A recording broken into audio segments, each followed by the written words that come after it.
Hello and welcome to the Fit and Free podcast. This is a podcast for women who want it all, to feel strong and confident in their bodies, as well as enjoying a sneaky mug on a Friday night. I'm an exercise physiologist and sports nutritionist, here to teach you how to achieve your body goals without food and your body controlling your life. So let's jump in.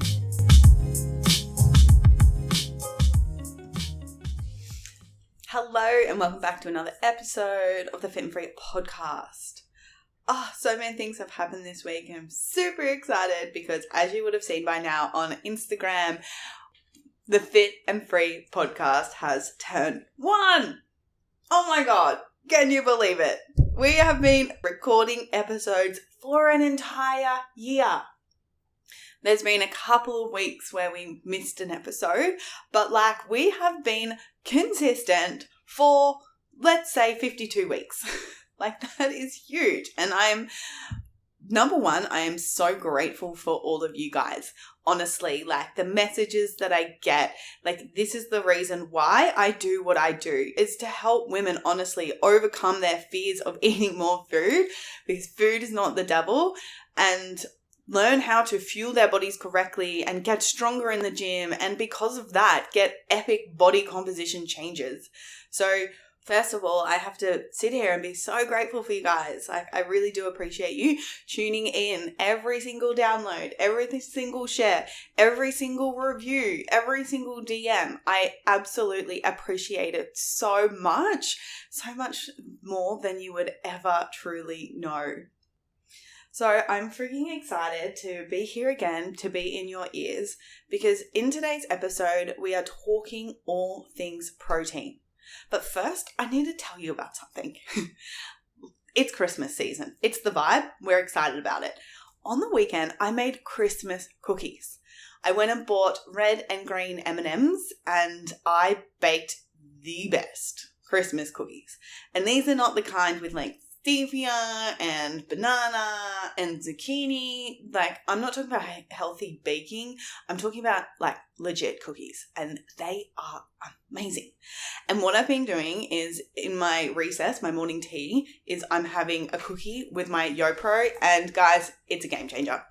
I have been heating up the cookie for about 20 seconds so it's warm, and I mix it in with my yogurt, and it is oh so satisfying. So this is your sign to go and bake some Christmas cookies and enjoy them every single day, because I can guarantee that you allowing yourself to eat this kind of food is going to help you achieve your body composition goals. Because number one, it is satisfying. Number two, you look forward to it. And number three, you can stay on track because you are consistent. Anyway, I just had to tell you about that because it's just been so fucking amazing and I really recommend you trying it.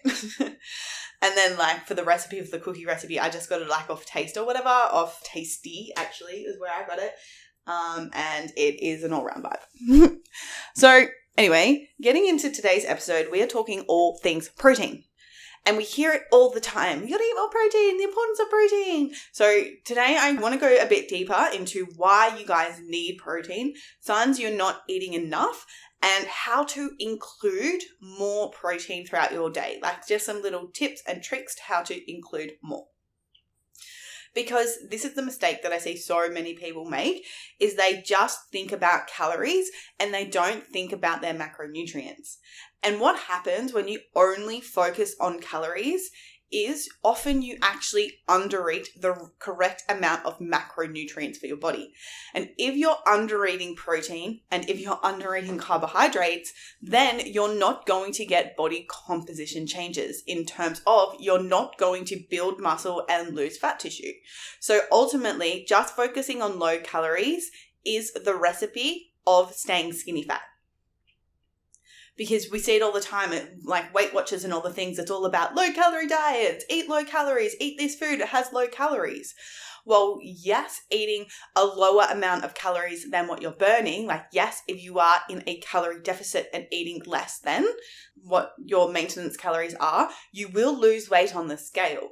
But that doesn't mean you're going to lose it from body fat. What that means is if you're not eating enough protein and you're not strength training, right, the way that you lost weight is from moving more and eating less, aka less calories and doing more cardio. That is going to be the recipe of skinny fat. That is when your body weight just fluctuates without actually seeing any definition or any tone in your body. I get it. I've been there. There was a version of me who would only focus on low calories. I didn't know what a macro was. I didn't know what protein was. I didn't understand the importance of it. So I was just like, yeah, low calories, low calories. If I eat low calories, I'm going to get my dream body. But my body was always just quote unquote skinny fat in terms of I always had more body fat than muscle, regardless of the weight that I was on the scale. So I was never happy with my body. So this is why we're speaking to this today. Because it is so important if you're trying to build muscle and lose fat. If you want to see body recomposition changes, then you need to be making sure that you're eating enough protein. So when we think about nutrition, we're not only thinking about body composition changes. Of course, we're fucking here for it. We love it. We love to look athletic. We love to look toned. But we also care about our health because our health is so important. Because if we are not healthy, if we're not a healthy human, then forget about having good body composition changes because we're going to be weak, we're going to have no energy, our mood is going to be off, we're going to be irritable, all of the things when our health starts to decline, right? Like when you're sick, how do you feel? You don't feel like doing anything, you don't feel motivated, right? Because your health is off. This is why health will always, for me, be one of my highest values, and I'll always be thinking about that. And if anything compromises that in terms of changing your body composition, like if you're putting yourself in an unhealthy state, then I believe that we shouldn't be doing that because our health should be always our number one priority. Because if we are in good health, therefore achieving body composition changes actually becomes quite easy. Because we've got good energy, we're staying motivated, we're not a moody bitch, we're not irritable, we're not all the things that we can therefore remain consistent. And I am very passionate about this because I spent 3 years of my life not having a period, not having a menstrual cycle. And because I was so caught up in my body needing to look a certain way, I didn't give a fuck about my health. My health was declining and I wasn't paying attention to it because I was so fixated on my body needing to be a certain way. But at the same time, I didn't have a menstrual cycle. I'd had no energy. I was moody as fuck. I was so irritable, especially around food. But I didn't really pay attention to those things because I was so fixated on my body needing to look a certain way. And that was also controlling.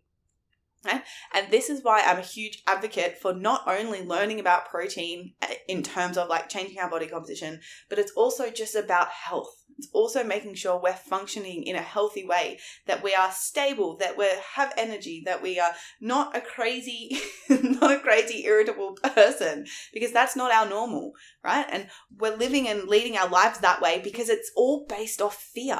Right? It's based off not feeling good enough because our body doesn't look a certain way. It's based off so afraid to be seen because you're so afraid of what you look like now and you don't want other people to judge you, right? There are so many layers to all of this, and this is why all of this is so freaking important. Okay? So protein, bringing it back. Why is it important for our health and what is protein? Okay? So protein is the body's ultimate construction support crew, building and repairing everything from muscles, enzymes, hormones, providing structure and support for cells, transportation through the body, all the way to protecting the body from bacteria and viruses, right? This is why protein is important. Yeah, because it makes us look toned, but it also supports our body in every single way. So I want to dive deep into what actually is protein, and we're going to get into a little bit of biochemistry here, and you'll see why all of this is relevant in a sec. At its core, a protein is made up of a chain of repeating carbon and nitrogen atoms, which form a backbone called a polypeptide backbone. And then that backbone holds hundreds or even thousands of molecules called amino acids. Think of the backbone like the trunk of a tree and the amino acids like the leaves. So amino acid molecules are the building blocks of protein molecules, and each protein molecule is made up of hundreds or thousands of amino acids. Okay?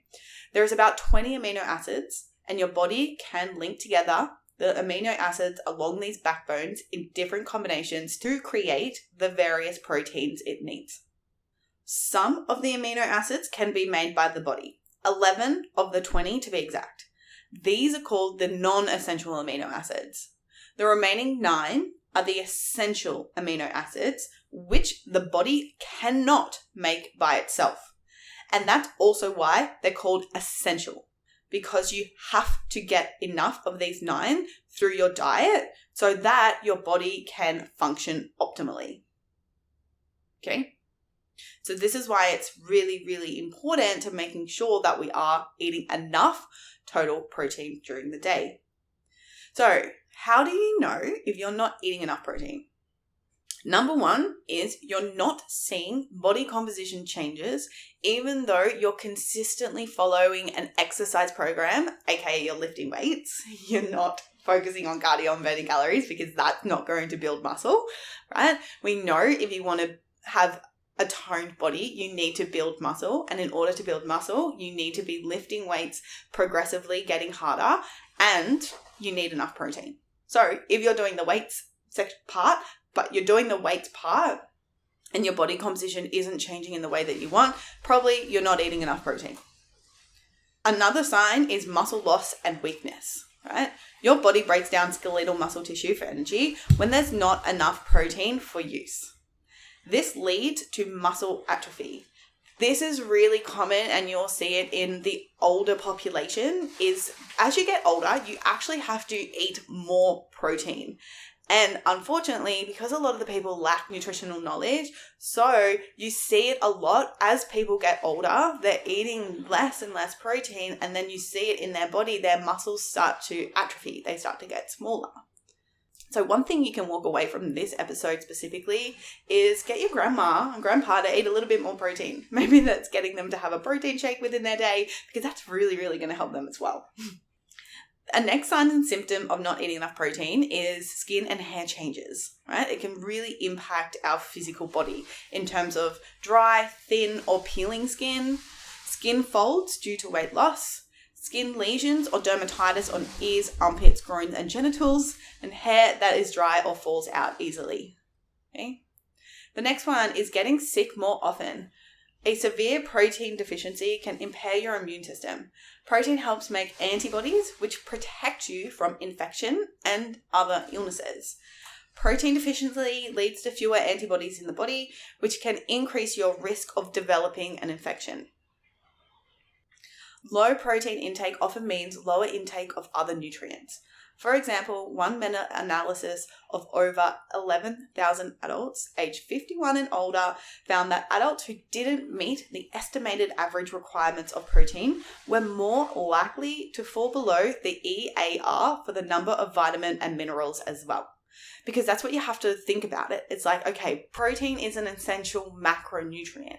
And not only are we getting the protein from the protein source, but we're also getting the other minerals from eating that as well. So things like zinc, things like iron, things like B12, right? And if we're not eating enough, therefore we're also missing out on those key minerals as well. A lack of nutrients is associated with inflammation and oxidative stress, which can affect the immune system, right? Oxidative stress happens when there are more free radicals in the body than there are antioxidants available to remove them. Free radicals are produced during digestion.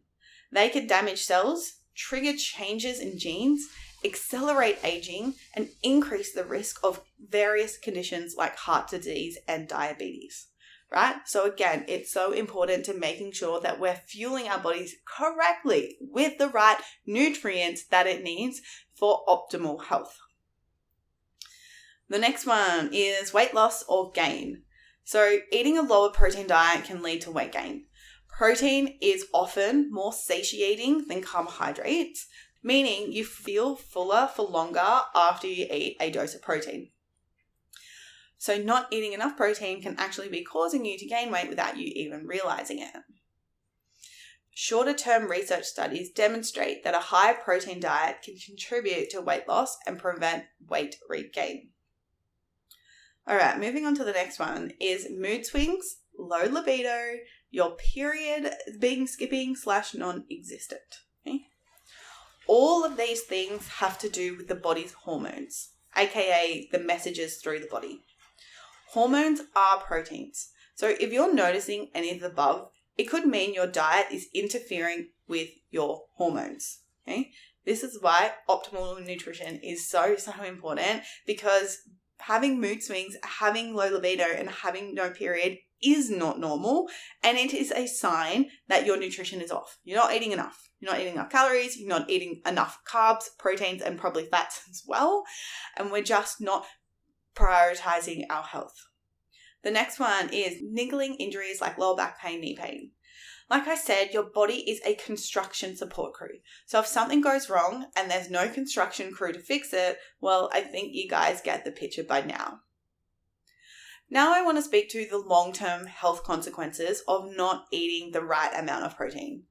So the first one is a decreased bone development and density. Okay, this one is close to my heart is because I used to work as a clinical exercise phys, and I used to work with a lot of older ladies with osteoporosis. And a lot of the time when I dove deeper into what their nutritional history was like, a lot of the time there is a lot of disordered eating, not eating enough calories, not prioritizing their macronutrients, not having consistency within their food, right? And this is a big red flag to developing weak bones, aka osteoporosis, as you get older. And people don't think about the long-term consequences on this stuff. Like, I wish I could go back to my younger self and shake her into being like, Loz, not having a period is going to impact your bone mineral density long term. You have to do something about this, and it's actually what you're doing is not moving you towards your body composition goal. It's actually moving you away from it. So this is the thing. It's like we have to really open our eyes to this shit because it actually is so important. Okay, so decreased bone development and density. Protein is an essential component of bones. Your bones are made up primarily of a type of protein called collagen. Therefore, a protein deficiency can decrease bone mass, leading you to feel tired and weak. Protein from calcium-rich foods is required for bone growth. Protein is also important for preventing osteoporosis, like I just spoke to. Osteoporosis is more common in older people, but there is a lot of emerging research coming out linking females who are undereating, who don't have their period, and who are developing osteopenia. So that is the one stage before developing full osteoporosis. And guys, I don't want to sit here and scare you. That's not the vibe. That's not it. But what I'm doing is bringing this stuff into your awareness to like we need to normalize that this is serious. Like, this is a serious thing. Because it's that whole thing, and it's the same with smoking, and I see it with this whole vaping stuff that's going on in terms of trying to ban it, right? It's our mindset in the moment of this instant gratification, or these things that we think that we should be doing in order to achieve our body composition, and we're so caught up in our conditioning and all of our rules that we just don't even think about what's actually going on at a physical level. Another sign that you couldn't eat enough protein is anemia. So this is a condition where your body has reduced the number of red blood cells, or hemoglobin, which is, you guessed it, a protein that helps your red blood cells transport oxygen from your lungs to the rest of your body. Okay? So hopefully now you can really see how important this little molecule is to our body. Now let's cover up some tips on how you can make sure that you're eating enough. First of all, you need to make sure that the type of protein that you're choosing is known as a complete protein. And what that means is just making sure it has 9 of the essential amino acids. So how do you know if it has all 9 of the essential amino acids? Well, animal products, just the way that they are made, they do have all the 9 essential amino acids. So like chicken, beef, fish, and dairy products. With your protein powders, nowadays, they all should have the 9 amino acids. That shouldn't be like new things. But it's always good to double check just to make sure that the protein powder that you are using does include all 9 of those amino acids. And then if you are choosing to be a vegetarian or a vegan, this is where you have to be a little bit more savvy in terms of the proteins that you are choosing. Okay.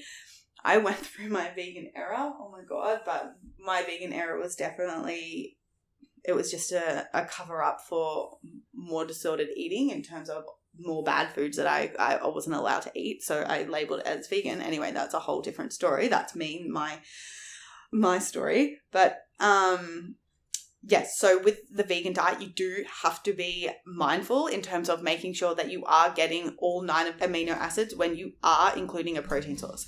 And what I mean by that is plant proteins like beans, lentils, nuts, and whole grains usually lack at least 1 of the essential amino acids and therefore are considered incomplete proteins.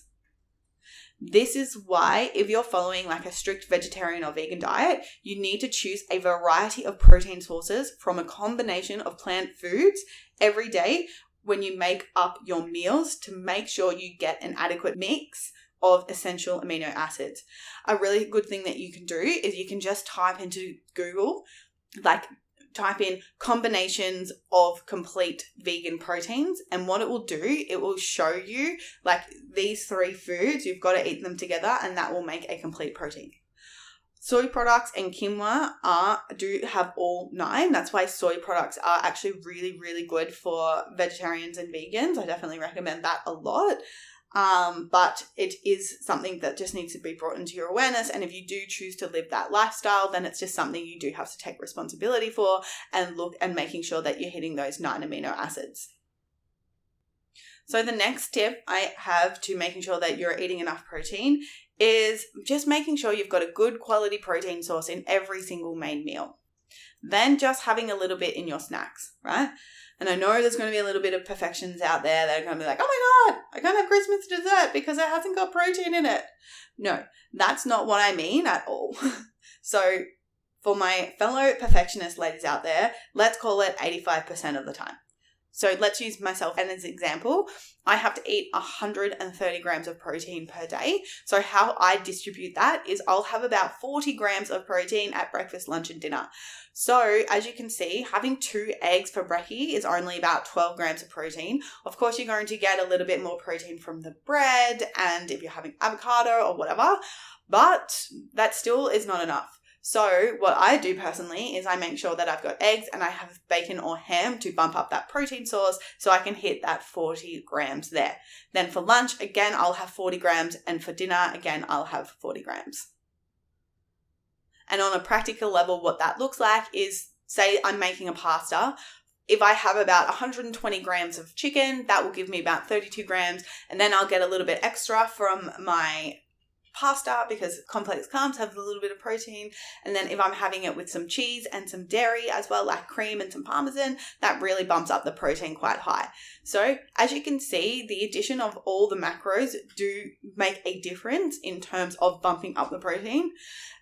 You don't have to get all of the protein from the protein source. However, of course, starting off your meal with that already solid, good portion size of protein is going to make a really big difference. Okay, and this is my tip that I give to everyone that wants to increase their protein serve is just make the protein source bigger, right? Go from 50 grams of chicken to 130 grams of chicken, and all of a sudden you've doubled the amount of protein that you're having in that meal. You don't have to add in any extras. You don't have to go and get a protein wrap. You don't have to get protein bread. All you have to do is just increase the serving size of the meat in the meal, and all of a sudden you've just bumped it up super easily, without having to spend heaps of money on all these high protein products. So how much protein that you need in a day is, all you have to do is times your body weight by 2. Okay, so your body weight times 2 equals the amount of grams of protein you need in a day. So for me, I'm 65 kilos, so I'd times that by 2, that's 130 grams. right? And as I already explained to you, that's how I break it up to get it out throughout my day. It's really important to be prioritizing an even distribution of your protein across your day as well. That's something else that we have to think about. Why? Is because every time we ingest protein, it actually stimulates protein muscle synthesis, which is the chemical reaction of the building and the repairing through the body. So every single time we eat it, the body has a signal to be like, yeah, cool, switch that on. So then it starts the process.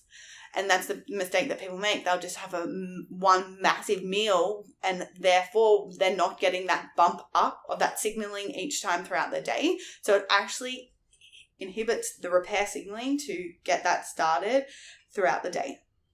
Another mistake I see people make with this is they think 20 grams of chicken is 20 grams of protein. But unfortunately, it doesn't happen that way. And that's why I use the eggs as example. Like, eggs are so marketed as a high protein breakfast, but all 2 eggs give, like I said, is only that 12 grams of protein. So how you have to look at it is learning how to read nutritional labels on the back, or also just throwing a certain food into MyFitnessPal and it will tell you how many grams of protein it has per 100 grams. Or you can just literally read the back, right? So you can read the back of a chicken breast and you can see per 100 grams, it has 32 grams of protein in it, right? So now you know that 100 grams of chicken is providing your body with 31 grams of protein because you have to eat 130 grams.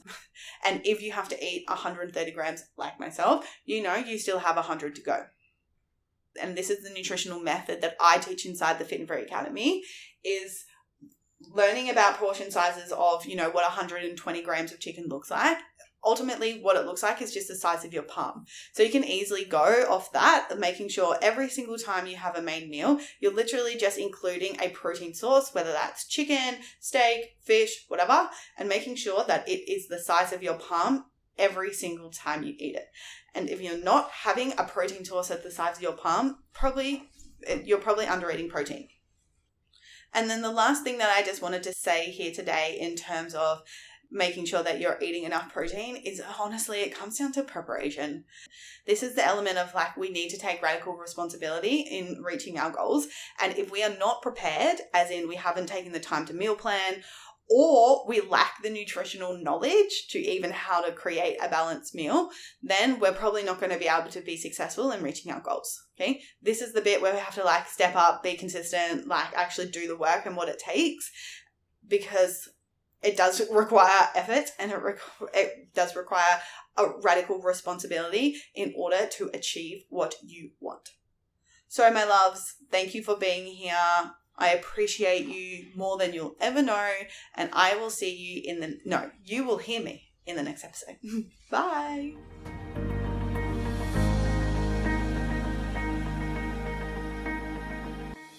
The number one challenge that all my clients face before we start working together is a lack of clarity on how much and what to eat to lose weight. Often they are making 2 huge mistakes: constantly trying to skip meals or eat under 1,600 calories. Secondly, only allowing themselves bad foods like chocolate on the weekend, but end up binging, all to tell themselves they're going to start again on Monday. If you feel like you have tried every diet under the sun and still can't figure out what to eat to achieve your weight loss goals, take my free 2-minute quiz. You can find the link in the show notes down below, and it will help you figure out exactly what you're doing wrong with your nutrition and exercise, and exactly what to do to fix it, so that you can finally be confident in your body and achieve your weight loss goals.